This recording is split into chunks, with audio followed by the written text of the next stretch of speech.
Queremos pedir a nuestro Dios que sea Él quien bendiga esta reunión, quien abra siempre nuestro entendimiento y que traiga revelación a nuestras vidas.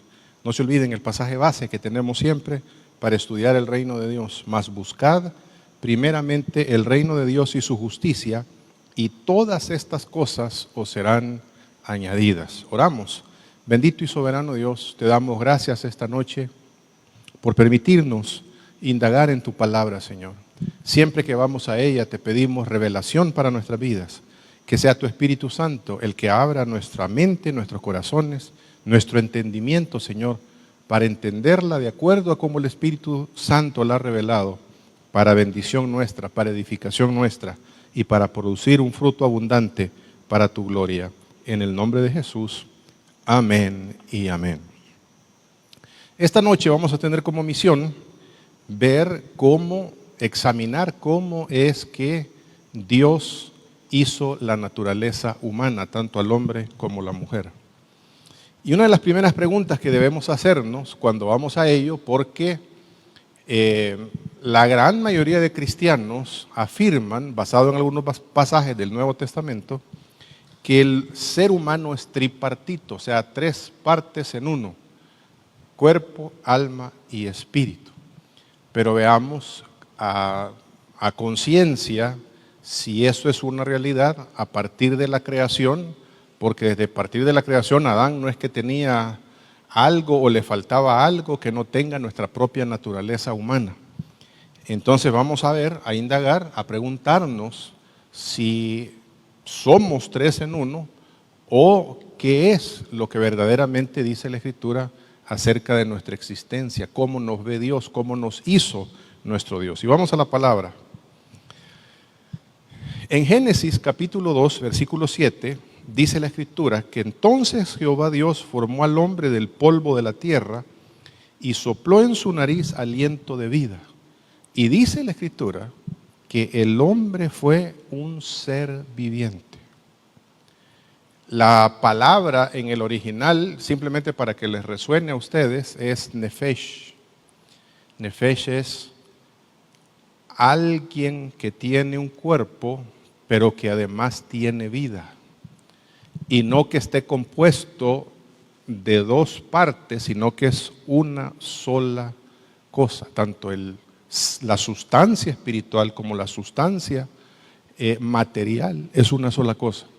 No son dos, no son tres. Bueno, la pregunta que debemos hacernos es, ¿y esta palabra de ser viviente solo aplica para los seres humanos o también aplica para el resto de la creación? Y demos por entendido el resto de la creación, los animales marítimos y también los animales terrestres. Y vamos a la Escritura para que vea usted que la misma expresión de ser viviente no solamente es dada al ser humano, sino que además es dada también a los animales marítimos y a los animales terrestres. Génesis 1:20. Dijo Dios, produzcan las aguas. ¿Qué produjeron? Seres vivientes. Otra vez, nefesh. ¿Eran espíritus? No, eran la sustancia material con vida, con esa sustancia espiritual, pero en una sola pieza, en un solo paquete, no que se pueda separar o se pueda dividir. Y aves que vuelen sobre la tierra en la abierta expansión de los cielos. Y creó Dios los grandes monstruos marinos y todo ser viviente que se mueve. Otra vez, ser viviente. Aquí está hablando precisamente de los animales. Tanto los animales marítimos como las aves, como todo lo que se mueve es un nefesh. Igual, la misma palabra que usa para el ser humano. Que se mueve, que las aguas produjeron según su género y toda ave alada según su especie. Y vio Dios que era bueno. Veamos ahora los animales terrestres que fueron hechos antes que el ser humano. Luego dijo Dios, produzca la tierra otra vez, nefesh, que es seres vivientes. Si ven ustedes, tanto la palabra aplica para animales marítimos, animales terrestres, como animales. Por eso hay gente que dice que nosotros pertenecemos al reino animal, pero hay algo que hizo Dios diferente a la hora de hacernos a nosotros, de crearnos a nosotros. Y aquí está la palabra, para que ustedes la vean desde el original. Esa palabrita ahí que se llama nefesh, se traduce como ser viviente. O en otras traducciones se traduce como alma viviente. Pero es exactamente lo mismo. No dice que el ser humano fue espíritu, alma, cuerpo. Dice que una sola unidad, un solo ser, cuerpo y esa sustancia espiritual, al igual que la tiene el resto de los animales. Ahora, pastor, ¿no contrasta esto con el Nuevo Testamento? Cuando hay pasajes, y por temas de tiempo no vamos a ver todos los pasajes en el Nuevo Testamento, donde la traducción dice espíritu y alma y cuerpo. Por ejemplo, veamos un pasaje. Primer epístola a los Tesalonicenses, capítulo 5, versículo 23. Aquí está hablando el apóstol Pablo, es una carta de Pablo. Y el mismo Dios de paz os santifique por completo, y todo vuestro ser, espíritu, alma y cuerpo. Y esa fue la manera como se tradujo las frases que están ahí en el original, porque lógicamente el original está en griego, porque a estas alturas ya hay una influencia bien marcada por la filosofía griega. Y son los filósofos griegos los que primero afirmaron que el hombre es tripartito, espíritu, alma y cuerpo. Sí, hermano. O sea que eso da a entender que fue las diferentes formas en que interpretaron el ser viviente. Sí, pero no es de la perspectiva de Dios, de la creación. Y lógicamente Pablo sabe exactamente la perspectiva divina, que somos almas vivientes los seres humanos. Aquí es un traductor que dice, que afirma que todo nuestro ser, y como ya presupone que todo nuestro ser es espíritu y alma y cuerpo, entonces en la traducción se dice espíritu, alma y cuerpo. Veámoslo desde el original. Y desde el original, tanto la palabra espíritu como alma, si lo ven ahí ustedes, es uno mismo. Entonces, no está hablando el apóstol Pablo en sus originales de que el hombre, no está afirmando la filosofía griega de que el hombre es espíritu, alma y cuerpo, es una sola sustancia. Es cuando habla de lo que traducen como alma, está hablando del psique, de la mentalidad, de la mente del hombre, pero la mente del hombre está contenida en esa esencia espiritual que fue con la que Dios nos creó desde el origen. Cuando sopló aliento de vida en Adán y también lo hizo en el resto de seres humanos que él había creado. Ahora, y sigue ahí, ¿verdad? Para que vean ustedes que esta ya es la Septuaginta. La Septuaginta, simplemente para conocimiento de ustedes, es la versión griega o la traducción al griego de la Biblia en hebreo. Y miren la traducción que dice abajo, nefesh. Entonces está hablando exactamente de lo que la Escritura afirma en el Antiguo Testamento y no la que los filósofos griegos hablan en el Nuevo Testamento. A ver, déjenme decirles algo. ¿Y por qué es importante esto? Porque hay una filosofía evangélica que dice que cuando pecamos es el cuerpo el que peca, pero no nuestra sustancia espiritual. Y eso no puede ser, porque no es, si pecamos es todo nuestro ser, y nuestro ser está compuesto por esa sustancia espiritual y está compuesta por nuestro cuerpo. Y por eso pecamos no solamente accionando en el cuerpo, sino también con nuestros pensamientos, tal como lo dijo nuestro Señor. Y aquí lo va a afirmar más claramente el apóstol Pablo cuando habla a los Corintios en el capítulo 15, versículo 45. Así también está escrito, y está citando el Antiguo Testamento. Fue hecho el primer Adán, ¿qué fue hecho? Alma viviente, un nefesh, una sustancia espiritual y corporal, material, pero en una sola esencia. Somos una sola cosa. Entonces, la pregunta del millón es, ¿y qué hizo Dios diferente con los seres humanos? Veamos más al detalle lo que Dios hace con los seres humanos, que es diferente a lo que hizo con los animales, tanto marítimos como terrestres. Y aquí está esa diferencia. Dice la Escritura, en ese pasaje que ya leímos, en el versículo 7 de Génesis capítulo 2, que Él sopló en la nariz del hombre aliento de vida. Eso no lo hizo el Señor ni con los animales marítimos, ni lo hizo con los animales terrestres. Lo que sí hizo con ellos es hacerlos nefesh, seres vivientes. Pero a diferencia de lo que hace con el ser humano, es que sopla en la nariz del hombre aliento de vida. Ahí hay algo esencial que es una transmisión divina para el ser humano, que es único con el resto de las especies de la creación del Señor. ¿Qué es eso entonces que nos hace diferentes? ¿Qué es lo que realmente nos hace diferentes desde la perspectiva divina entre un animal cualquiera, ya sea terrestre o marítimo, un delfín, un venado? ¿Qué nos hace diferentes a los seres humanos? ¿Por qué la diferencia de soplar aliento de vida? ¿Qué es lo que está transmitiendo el Señor? Y aquí es donde está la respuesta, y es el valor intrínseco que tiene el ser humano, que es diferente al resto de la creación. Entonces dijo Dios: hagamos al hombre a nuestra imagen, conforme a nuestra semejanza. Eso no lo dijo cuando creó los peces del mar, los monstruos marinos. Esa imagen y semejanza no la dijo cuando creó los animales terrestres, ni los animales que vuelan, las aves.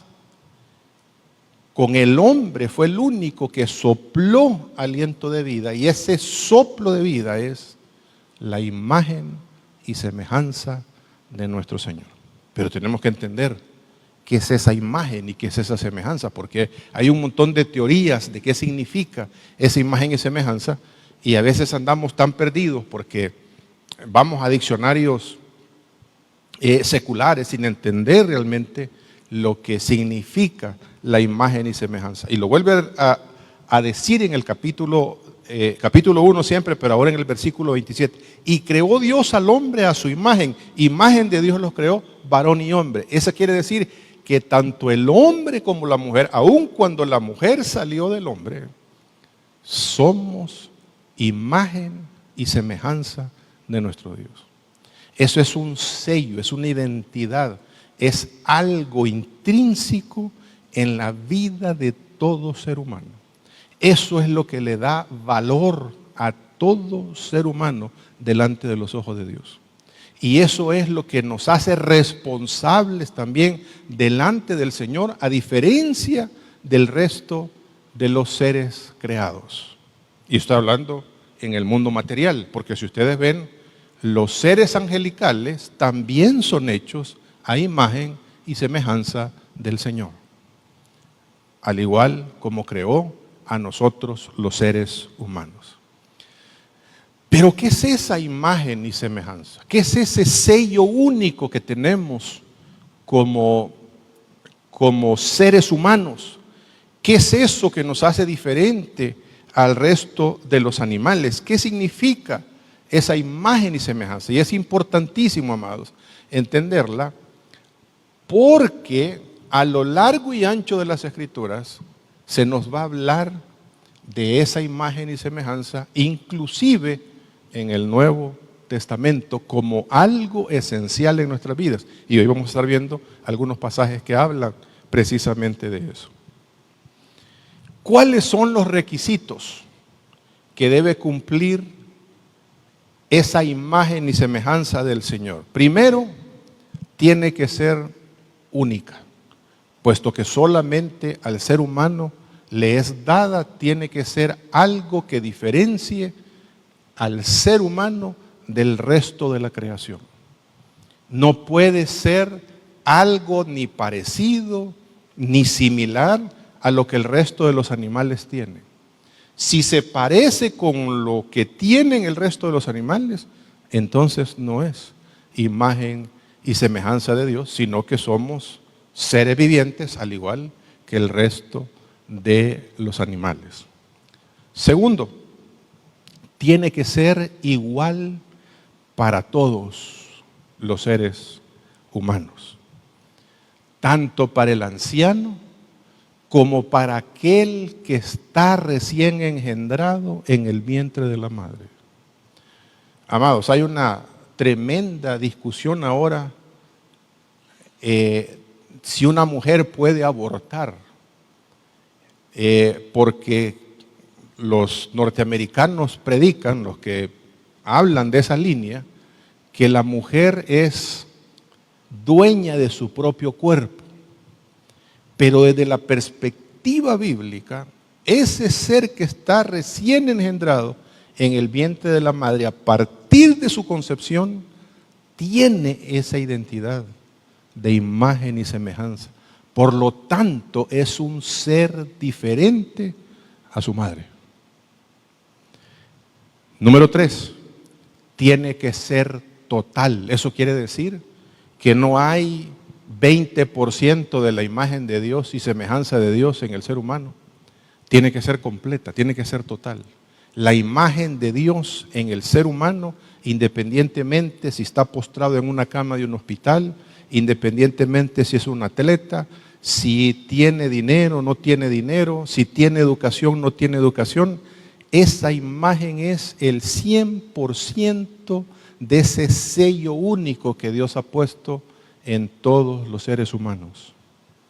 Y número 4, tiene que ser de origen divino. Eso quiere decir que es Dios el que impregnó, el que transmitió en ese soplo de vida algo de su divinidad. No en su totalidad, amados, porque nadie de nosotros es Dios. Simplemente por el hecho de ser imagen y semejanza del Señor, hay unas falsas enseñanzas ahí, que nosotros somos los juniors de Dios y que podemos hacer cualquier cosa. El Señor ha puesto limitaciones en nosotros, por eso es un algo divino, no la totalidad divina, porque ni siquiera ni tampoco la ha puesto en los seres celestiales creados, la totalidad de su imagen y semejanza, la totalidad de su divinidad, perdón, porque Él es único en su especie, Él es un ser no creado y ese es el ser que genera vida. Filtrémoslo por algunas ideas, para determinar lo que no es, porque hay muchos, incluso pastores, que hablan de que la voluntad del hombre es lo que hace que tengamos esa imagen y semejanza, que es la inteligencia del hombre lo que tengamos esa imagen y semejanza, y así otro montón de características. Pero veamos lo que no es, precisamente para determinar después lo que sí es esa imagen y semejanza. Aquí están del lado derecho los requisitos: tiene que ser única, igual, total y divina, tiene que compartir algo de la naturaleza divina. ¿Qué no cumple? Primero, inteligencia. Pregunta de pura observación: ¿los animales tienen inteligencia? Por supuesto, por supuesto. Los perritos conocen a sus dueños, al que los trata bien. Hasta conocen, ni siquiera ha entrado a la puerta el dueño cuando ya están ladrándole y saben que está llegando ese dueño. Los delfines tienen una capacidad mental que incluso los científicos han llegado a decir que el cerebro de ellos es más grande que el cerebro de los seres humanos.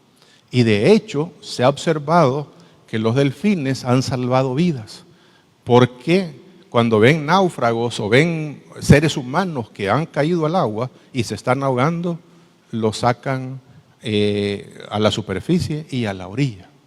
Si no es eso inteligencia, yo no sé qué es.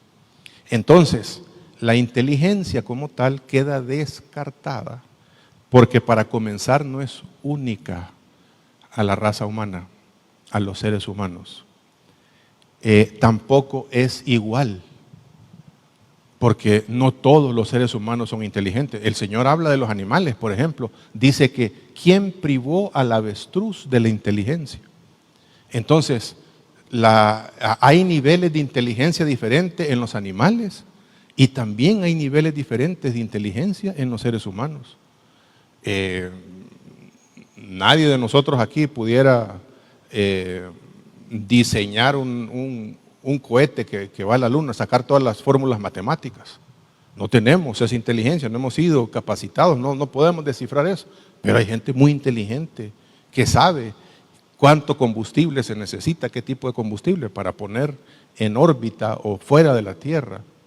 Y son diferentes niveles de inteligencia. Entonces, por ser más inteligente o menos inteligente, los seres humanos, eso no exime de decir que cada uno seamos del nivel de inteligencia que tengamos, que somos imagen y semejanza de Dios. Porque eso es parejo, único, igual para todos los seres humanos.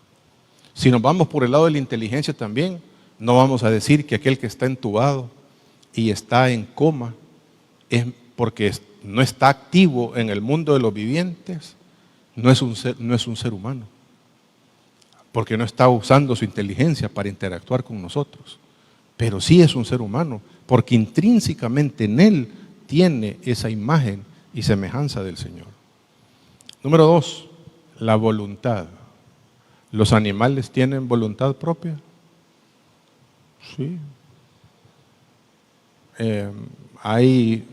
Hace poco estuve viendo un video de una venada que sale de la parte del bosque a una carretera, detiene los autos y a uno de los señores que detuvo su auto le fue a enseñar a dónde estaba atrapado su hijo.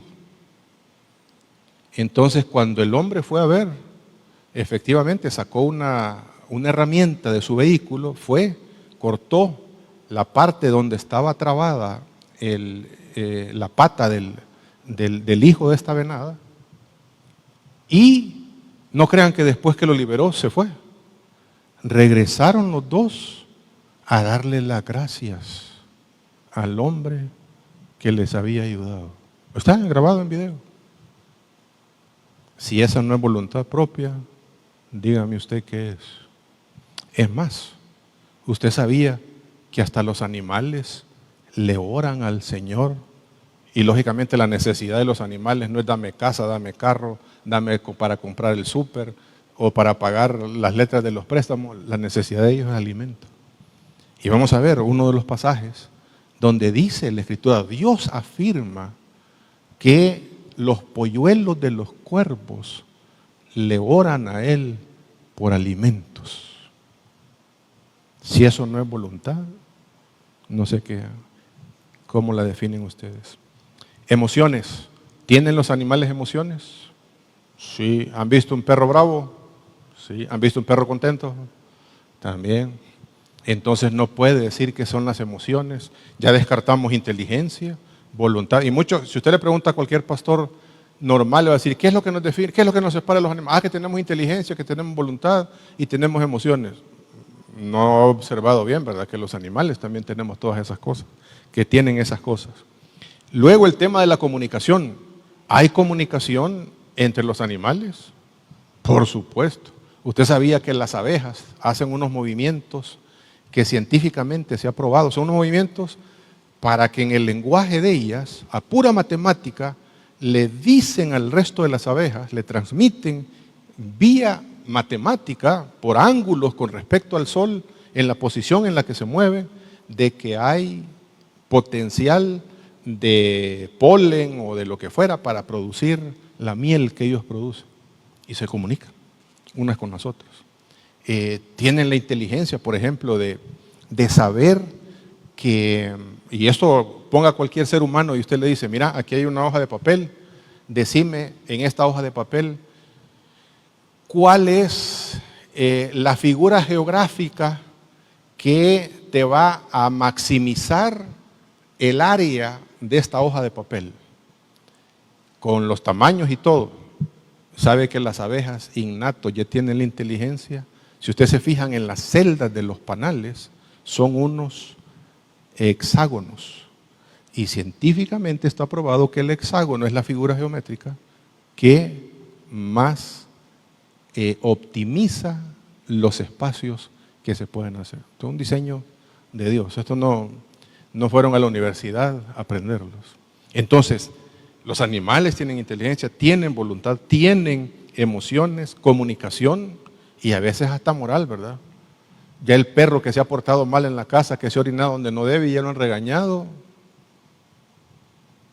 anda con la cola entre las patas pidiéndole perdón al ¿cómo se llama? Al dueño. Es la manera de ellos de volver a enrollarse con el dueño.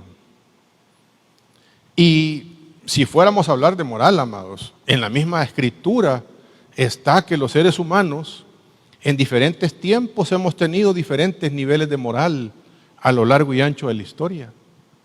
Por ejemplo, ¿verdad? ¿Cuál es el diseño de Dios para la familia? Un hombre y una mujer.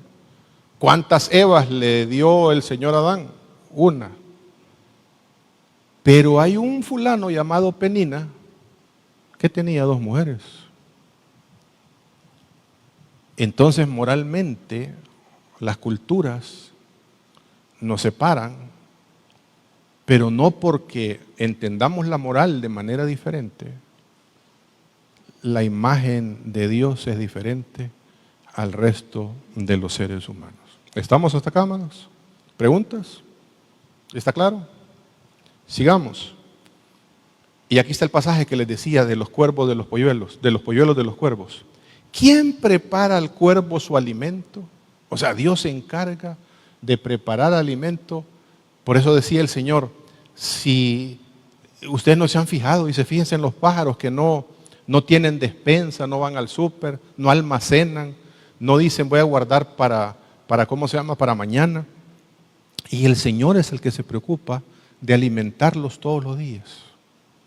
Esa es la provisión de Dios para estos animales. Y dice, Señor, y estos, hay pajarillos que se venden a 2 por nada. ¿No valen ustedes mucho más que su Padre Celestial puede cuidar de ustedes? Y mire, ¿quién prepara al cuervo su alimento?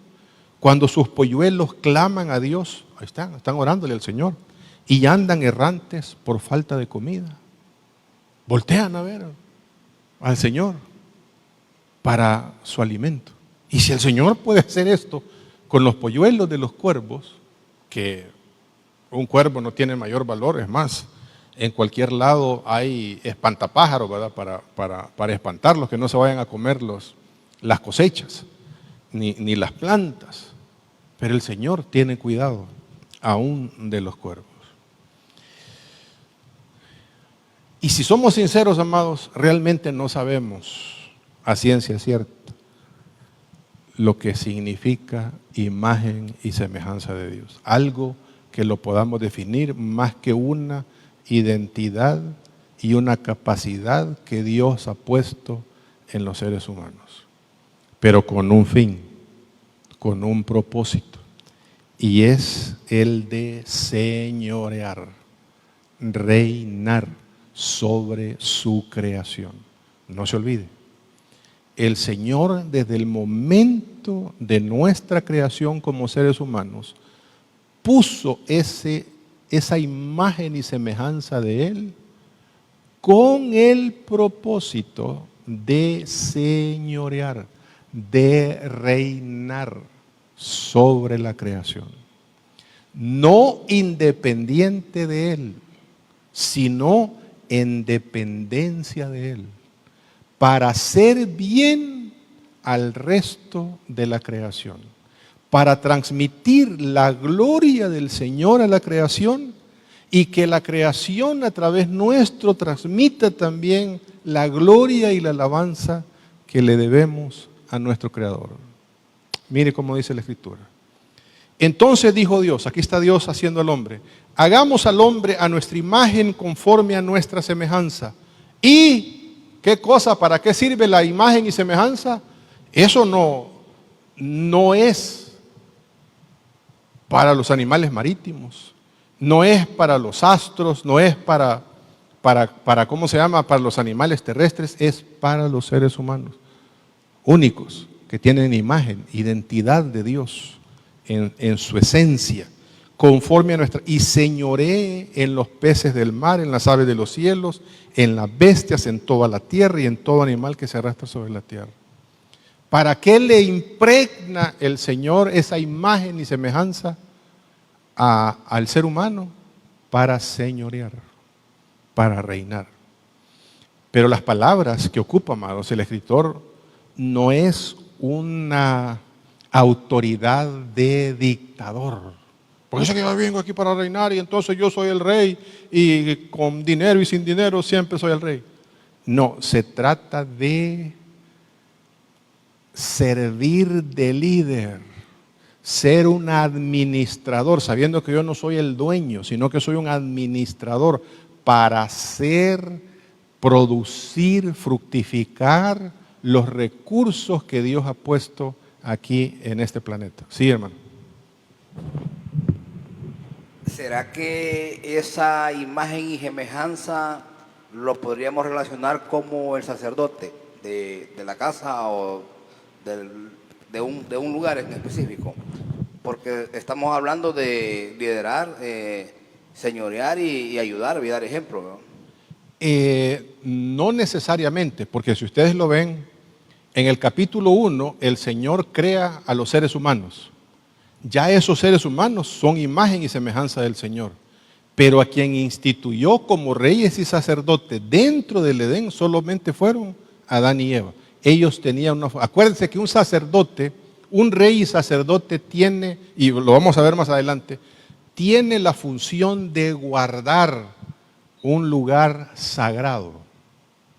O sea, cuando el Señor mete a Adán adentro del huerto, le dice que es para labrarlo, para trabajarlo y para guardarlo. Para guardarlo, ¿por qué? Porque es un lugar sagrado. La presencia, el trono de Dios, el monte santo de Dios está en ese lugar. No era un lugar abierto para todo el mundo. Era un lugar confinado. Los árboles frutales y de madera que el Señor puso en ese huerto eran para servir de preámbulo antes de llegar al monte santo de Dios. Y en medio de ese huerto estaba el árbol de la ciencia del bien y del mal. Pero solamente Adán y Eva tenían acceso a eso. Solamente ellos eran reyes y sacerdotes. Y como reyes y sacerdotes tenían que hacer bien su trabajo para bendecir al resto de los seres humanos que estaban fuera del Edén. Entonces sí y no. Por ejemplo, ¿verdad? Todavía un poco más práctico. Un borrachito que no es cristiano, ese borrachito es imagen y semejanza del Señor. ¿Lo pudiéramos considerar un sacerdote de su casa? No, ¿verdad? No está ejerciendo un buen ejemplo ni para sus hijos, ni para su esposa, ni para su familia, ni para la sociedad. No es un sacerdote, no puede hacer la función de un sacerdote, porque un sacerdote no es un sello, es un oficio, es un ejercicio como ser pastor, por ejemplo. El pastorado, o sea, hay gente que dice que yo soy pastor, ¿y de qué congregación? Ah, no tengo congregación, y entonces es como estar casado y sin mujer, es como ser empresario y sin empresa, es como ser panadero sin panadería, o sea, solo es de nombre, pero es un ejercicio, es el ejercicio, la función de lo que nos hace el oficio que tenemos, el oficio de reyes y sacerdotes. Amén. Entonces, la imagen y semejanza de nuestro Dios es para señorear. Veámoslo todavía más al detalle. Génesis 1:27. Y creó Dios al hombre, su imagen y semejanza de Dios, los creó, varón y hembra los creó. Y los bendijo Dios y les dijo, aquí está la misión, fructificad y multiplicaos, llenad la tierra, y dice, y sojuzgarla, no dice explotarla. No le dice, aquí está para que hagas con ella lo que vos querrás. Tiene una misión. Es como cuando le entregan las llaves a uno de una empresa. De a partir de ahora, vos vas a manejar esta empresa y la vas a cuidar como que si fueras el dueño. Pero no sos el dueño. Me tenés que dar cuentas a mí. Le tenés que dar cuentas al dueño. Entonces, todas las decisiones que tome esa persona van enfocadas a aumentar la riqueza de esa empresa, aumentar las capacidades de los empleados, aumentar los activos de ese negocio para cumplir con la misión que el dueño de esa empresa le ha dado. Eso es sojuzgarla. En otras palabras, Dios no nos puso en esta tierra para explotarla, para consumirla, para que sirva de ¿cómo se llama?, a nuestros propósitos egoístas. No es ese el diseño de Dios. Estamos como estamos, amados. Lógicamente estamos en un mundo caído, en un mundo que está lejos de Dios. Y aquí el gran problema es que cada quien vela por su santo. Mire que necesitamos tanta madera para tal proyecto. Cortemos todo este montón de árboles. ¿Y qué va a pasar con ¿cómo se llama?, con todos los árboles que cortamos? Porque de algo servían, eran un pulmón para la ciudad o para ese lugar. No. ¿Qué vamos a estar reponiendo? Nada. Nosotros es hacernos ricos. Esas motivaciones egoístas son las que hacen que estemos como estemos. Donde hay escasez, cuando Dios, el diseño que dio es para que abundara para todos, para que hubiera lo necesario para todos. ¿Se acuerdan de lo que pasaba, por ejemplo, en camino en el desierto? ¿A alguien le faltaba comida? ¿Alguien recogía más que los demás? Todos tenían lo suficiente para alimentarse. Ese es el diseño de Dios. Pero si yo me quería comer la comida de la hermana Miriam, entonces ya lo iba a dejar a ella sin comer, pero yo comí el doble. Esas son las motivaciones egoístas que mueven. Y ¿saben una cosa? Las economías de las naciones potentes, las economías se quiebran, se rompen, tienen esas fluctuaciones por un par de cabezones, un par de cabezones, que lo que quieren es servirse con la cuchara más grande y distorsionan todo lo demás del ¿cómo se llama?, de la economía. Así ha pasado en todas las crisis, en la crisis del 19, en la crisis que tuvimos en el 2008. Alguien se quiso servir con una cuchara más grande y fregó a todos los demás. Sojuzgadla y señoread en los peces del mar, en las aves de los cielos y en las bestias que se mueven sobre la tierra. Adminístralo, haz que se fructifique, haz que genere, que se multiplique. Esa es tu función al ser humano. Amén. ¿Estamos? Salmos, David hablando, dice en el capítulo 8, versículos 3 a 6, cuando veo tus cielos, obra de tus dedos, y la luna y las estrellas que tú formaste, digo, ¿qué es el hombre para que tengas de él memoria? ¿Y el hijo del hombre para que lo visites? Le has hecho un poco menor que los ángeles. Ya nos está comparando con las esferas celestiales.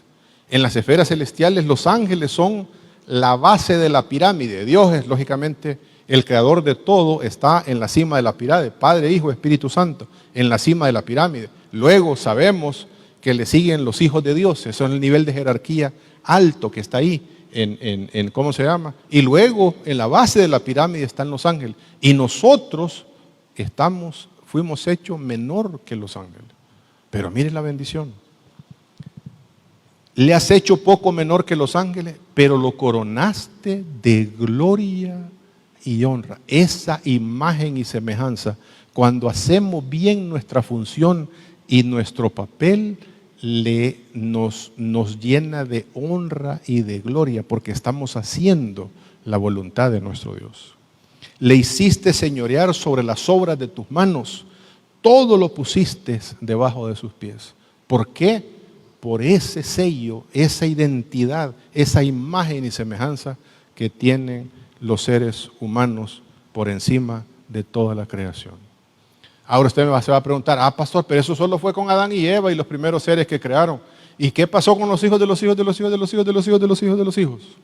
No, es que es una imagen que se transfiere cuando engendramos hijos y traemos hijos a este mundo. Mire, si no, Génesis 5:3. Y vivió Adán 130 años y engendró un hijo a su semejanza, conforme a su imagen. ¿Y qué era Adán? Conforme a la imagen y semejanza de Dios. Entonces este muchacho llamado Set, ¿cómo era? Imagen y semejanza de Adán, y por ende imagen y semejanza del Señor. ¿Y qué sucede con el resto de seres humanos que vienen a este mundo? Todos los seres humanos, independientemente de donde nazcamos, en las condiciones que vengamos o las condiciones que tengamos, así seamos enfermos, nazcamos enfermos, no por ser enfermos dejamos de ser imagen y semejanza de nuestro Señor. Amén. ¿Estamos hasta acá? Siguiente. Bueno, y esa imagen se fue perdiendo con el tiempo, con el pecado del hombre, porque de algo que vamos a aprender en estos módulos, cuando vayamos avanzando, es que la maldad humana, junto con las rebeliones espirituales que han habido, la maldad ha ido progresando, pero de manera galopante, tremenda, al grado tal que el Señor tuvo que poner un alto a los seres humanos, con excepción de a 8, Noé, su esposa y sus hijos y sus esposas. Miremos qué dice. Aquí en el capítulo 5 ya están fuera del Edén. Este es el libro de las generaciones de Adán.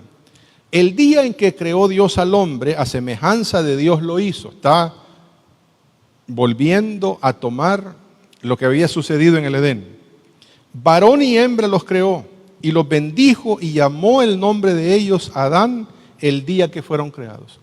Esa identidad, ese sello, esa cualidad divina que tiene el ser humano no se pierde aun cuando ese ser humano pecó. Ese ser humano fue expulsado del jardín del Edén. Miremos más adelante, 5:3. Y vivió Adán 130 años y engendró a su hijo. Ya está, aquí ya está fuera de ¿cómo se llama? Del Edén. Está en la tierra del Edén, pero no dentro del jardín del Edén. Y fuera del Edén engendró primero a Caín y Abel, y ahora está engendrando un tercer hijo que se llama Set, y este hijo también que está fuera del Edén es imagen y semejanza del Señor. Y veámoslo todavía más drásticamente. Aquí en 9:6 ya ha pasado incluso el diluvio, cuando habla esto. Y el Señor le dice esto a Noé cuando sale del arca. El que derrame sangre de hombre, por el hombre su sangre será derramada, porque a imagen de Dios es hecho el hombre. Pero ¿qué es lo que pasa? Que por el pecado, la imagen que Dios ha puesto, el diseño que Dios ha puesto en los seres humanos, se va deteriorando. Por ejemplo, alguien que mata a su hermano está ejerciendo bien esa imagen y semejanza de Dios, que no nos puso el Señor en este mundo para señorearlo, para hacer bien, para servir de bendición a la vida de otras personas. Y no vayamos tan lejos como matarlo. Cuando le gritamos a un ser semejante, ¿estamos realmente haciendo buen uso de esa imagen y semejanza? Ustedes saben, amados, que el Señor prohíbe, una de las cosas que prohíbe es que nos hagamos imágenes de Dios. ¿Sabe por qué nos prohíbe que hagamos imágenes de Dios? Porque aquí están las imágenes. Ya tenemos esa imagen y semejanza de Dios en medio de nosotros. Y si nosotros queremos realmente servir a Dios, tenemos que servir a nuestros hermanos. Cuando vemos a un ser querido, amados, y dice uno de los apóstoles, el apóstol Juan creo que es, dice, si no podés hacerle bien a tu hermano que lo ves, ¿cómo vas a decir que estás honrando a Dios a quien no ves? Porque tu hermano es imagen y semejanza del Señor. Y no está hablando de pobreza, de inteligencia, de moral, de cívica, de nada. Estamos hablando por el hecho solo de ser seres humanos. Somos imagen y semejanza de nuestro Dios. Bueno, pero ¿qué tan importante es esto? ¿Es algo del Antiguo Testamento? ¿Es algo de cómo se llama? No, esto no es lo que el Señor quiere de nosotros, amados. Especialmente nosotros que somos hijos de Él, que le conocemos, que ahora formamos parte integral del reino de Dios, porque Él ha pagado por nuestras culpas, porque hemos sido trasladados del reino de las tinieblas a su luz admirable. es que tengamos un modelo a seguir. ¿Quién es ese modelo? No es sorpresa. Colosenses 1:15. Él, nuestro Señor Jesucristo, Él es la imagen del Dios invisible, el primogénito de toda la creación. Primogénito de toda la creación significa el dueño de toda la creación. Es Él. Muchos de nosotros, amados, queremos parecernos a Timoteo. Es que yo quiero ser un apóstol Pablo. Es que yo quiero ser como Moisés. Es que yo quiero ser como David. Tal vez por mujeriego. Pero a quien realmente debemos procurar ser es a la imagen de nuestro Señor Jesús. Porque ese es el modelo a seguir.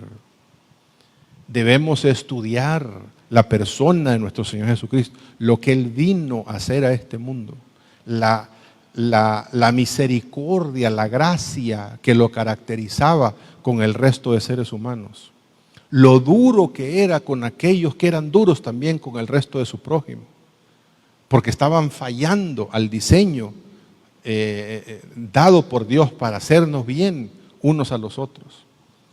Y no es sorpresa que hayan pasajes en la Escritura, como por ejemplo, el que da al pobre a Dios presta.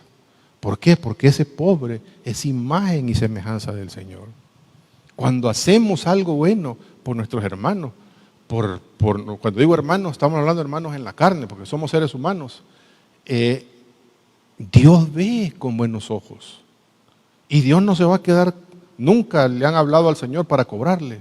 No andan ahí abogados detrás de Él para decirle, mira, me debes tanto, o le debes un favor a Él. Nunca. El Señor siempre va a proveer a aquellos que hacen bien a sus semejantes. Amén. Y adivinen qué. ¿Qué es lo que está trabajando el Señor en nuestras vidas? En cada uno de nosotros, moldeándonos a la imagen y semejanza de nuestro Señor Jesucristo. Ahora, amados, ojo con eso. Quiero detenerme un ratito con esto y decirles lo siguiente. Hay un montón de predicadores y milagreros y no sé qué, que ellos quieren salir a la palestra para que la gente los admire, los venere, se tomen fotos con ellos, les den pisto. Hermano, eso es tomarse el lugar que le corresponde a nuestro Señor Jesucristo. Es a Cristo a quien nosotros debemos imitar. ¿Aló? ¿Cuántas teletones para recaudar fondos hizo nuestro Señor Jesucristo? ¿Cuántas, y por decir la gran cantidad de cosas que tenemos, a cuántas noches de alabanza? Y no estoy diciendo que sean malas, estoy diciendo que la prioridad por encima de cualquier cosa, de lo que debe estar formándose en nuestras vidas, es la figura de nuestro Señor Jesucristo en nosotros. Yo debo preguntarme, mi crecimiento espiritual está marcado no por cuánto sé de la Biblia, sino porque realmente la palabra me está martillando, forjándome en una persona cada vez más parecida a nuestro Señor Jesucristo. Lógicamente eso es un trabajo no de un día, no de un mes. Ese es un trabajo que dice que el que comenzó la buena obra en nosotros la va a perfeccionar hasta el día de Jesucristo, hasta cuando Él venga aquí a la tierra a establecer su reino. Ahí vamos a entrar en un estado de perfección. Todos los reyes y sacerdotes vamos a ser imagen y semejanza de nuestro Señor Jesucristo en su totalidad. Mire si no, dice Colosenses 1:15, Él es la imagen del Dios invisible, el primogénito de toda la creación, porque en Él fueron creadas todas las cosas, las que hay en los cielos y en la tierra, visibles e invisibles, sean tronos, dominios, sean principados, sean potestades, todo fue creado por medio de Él y para Él. Esta es la preeminencia de nuestro Señor Jesucristo, por encima de todo lo demás. Y Romanos 8:29 dice, porque a los que antes conoció, también los predestinó para que fuesen hechos. Esta es la predestinación. Para esto hemos sido llamados del reino de las tinieblas a la luz admirable de nuestro Dios. para ser formados a imagen y semejanza de nuestro Señor. ¿Se puede reinar a la manera de Dios sin tener la imagen del Señor o tener una imagen deteriorada de nuestro Dios? Por supuesto que no. Un hombre se vuelve un tirano en su hogar, se vuelve un dictador. Es que en mi casa mando yo, es que el que trae los frijoles a la casa soy yo, es que yo, y es el león de la casa, o la leona también, ¿verdad?, de la casa. No es eso el ambiente que debe prevalecer en un hogar cristiano, porque el Señor está forjando en nuestras vidas esa imagen y semejanza. Para eso fuimos sacados, porque la única manera como vamos a hacer una diferencia en este mundo que se cae a pedazos es si reflejamos al mundo esa imagen y semejanza de nuestro Señor. No, mis amados, no son los planes evangelísticos. No, mis amados, no es los programas televisivos, no son los programas radiales, no son los ministros elocuentes, los grandes evangelistas, las grandes campañas. Lo que hacen la diferencia en el mundo somos cada uno de nosotros cuando reflejamos a este mundo la imagen y semejanza de nuestro Señor Jesucristo. Amén. Y dice, 2 Corintios 3, 17 al 18, pues el Señor es el Espíritu, y donde está el Espíritu del Señor, ahí hay libertad. Así que todos nosotros, a quienes nos ha sido quitado el velo, ¿se acuerdan de que a Moisés le fue quitado el velo, verdad? Y resplandecía la gloria del Señor. Podemos ver y reflejar la gloria del Señor. Pero ¿qué gloria vamos a reflejar si queremos hacer nuestra propia voluntad? Si queremos vivir nuestro cristianismo a nuestra manera. Si queremos tomar nada más las partes buenas y bonitas, las que nos gustan, los versículos que nos gustan, las promesas, esas para nosotros, y todo lo demás nos olvidamos de lo que el Señor está queriendo moldear cuando habla de nuestro mal carácter, de nuestros malos pensamientos, cuando el Señor quiere moldar nuestra debilidad en nuestra fe, cuando por cualquier cosita le renegamos al Señor. Señor, verdaderamente estás aquí conmigo. Sí, y no confiamos plenamente en Él. No estamos reflejando la gloria de Dios. Y necesitamos ser quitados ese velo para reflejar al mundo la gloria de nuestro Señor. Podemos ver y reflejar la gloria del Señor. El Señor es quien es el Espíritu, nos hace más y más parecidos a Él a medida que somos transformados a su gloriosa imagen. ¿Cuál es la medida de nuestra vida espiritual? Que tanto me estoy pareciendo día a día con mi Señor Jesucristo. No, queridos amados, no es el tiembla, no es la chiripiorca espiritual, ni siquiera los dones espirituales, porque el Espíritu da dones espirituales a como Él quiere. Y un don espiritual no es una señal de madurez. Hay cristianos que tienen don de lengua y de interpretación de lengua y son envidiosos, son chambrosos, les encanta dividir a los hermanos unos contra otros. Y creemos nosotros que por los dones y porque no sé qué, nos dejamos apantallar por eso. Pero no es eso lo que el Señor está moldeando en nuestra vida. Es la imagen y sustancia de nuestro Señor Jesucristo a la vida de los demás. Y adivíneme cómo hace eso el Señor. ¿Cómo hace para moldearnos? A través de su palabra. Pero pastor, aquí en El Salvador estamos llenos de palabras nosotros. Tenemos radio por aquí, radio por allá, televisión por aquí, televisión por allá, programas, iglesias, campañas, clubes, tenemos un gran montón. ¿Y por qué no nos parecemos con nuestro Señor Jesucristo? ¿No será que no es palabra la que se nos está predicando, sino que son mensajes meramente humanos, mensajes motivacionales? Que son nada más que Dios quiere sacar el campeón que hay en ti, que Dios te quiere prosperar, te quiere cambiar de casa, que Dios quiere hacerte millonario. Esas son las grandes predicaciones y no está cambiando la vida de nadie, porque es la palabra pura y dura. Usted sabía Pablo se lo dice a Timoteo. Timoteo, lee en público la palabra del Señor. ¿Sabe por qué? Porque cuando la leemos, los pastores tenemos que callarnos para permitir que el Espíritu de Dios sea el que hable a la vida de las personas. Es que yo creo que dice tal cosa. Que el Espíritu sea el que ponga esa semilla en nuestros corazones.